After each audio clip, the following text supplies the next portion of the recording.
ऐसे राइटिंग में आपने प्रेजेंटेशन कैसे रखनी है उसके हवाले से बात कर लेते हैं। सबसे पहले यहाँ पर आप टॉपिक लिखेंगे अपना, और जो क्वेश्चन पेपर था जो एफपीएससी ने आपको दिया हुआ होता है उसमें नंबरिंग होती है 1 2 3, जो भी नंबर था आपने वो नंबर यहाँ पर लिखना है। मार्जिन लाइन्स दोनों तरफ से ड्रॉ करें, ये बेहतर है कि आप दोनों तरफ से मार्जिन लाइन्स ड्रॉ करें। उसके बाद ऐसे हेडिंग आएगी आउटलाइन की, देन इंट्रोडक्शन की हेडिंग आती है। ये जो है इसको हम कहते हैं थीसिस स्टेटमेंट।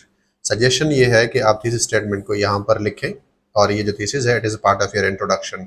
तो आप यहाँ पर आउटलाइन में थीसिस स्टेटमेंट लिख सकते हैं, लेकिन अगर आप ना भी लिखना चाहें तो ठीक है, कोई बात नहीं, ये ऑप्शनल होता है और मैं सजेस्ट करता हूँ कि यहाँ पर थीसिस लिखें, लेकिन नहीं भी लिखते तो इट्स फाइन। उसके बाद जो सेकंड मेन हेडिंग होती है हमारी, या तो हम उसमें की वेरिएबल को डिफाइन करते हैं, डिकोड करते हैं, जिसको हम कहते हैं डीकंस्ट्रक्शन ऑफ द टॉपिक। उसमें जो भी की वेरिएबल्स हैं, एक है या दो हैं, उनको हम यहाँ पर डिफाइन कर रहे होते हैं, उसके लिए एक हम हेडिंग देते हैं।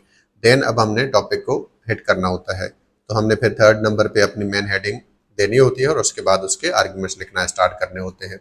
प्रेजेंटेशन आपने इस तरह से रखनी होती है, यानी देखें हर मेन हेडिंग के बाद अच्छे से जो है एक लाइन की स्पेस है, यहाँ पे आप इंडेंट भी छोड़ सकते हैं और उसके बाद अपना स्टार्ट कर सकते हैं। तो ये आपने इस तरह से आउटलाइन बनानी होती है, इस तरह आपके आर्ग्यूमेंट्स होते हैं, इस तरह आपके पॉइंट्स लिखे हुए होते हैं, और उसके बाद इस तरह आप अपनी सारी चीज़ें लिखते हैं। देन जब आपकी आउटलाइन कंप्लीट हो गई तो उसके बाद आप ना पहला पैराग्राफ स्टार्ट करते हैं, जिसको हम कहते हैं इंट्रोडक्टरी पैराग्राफ।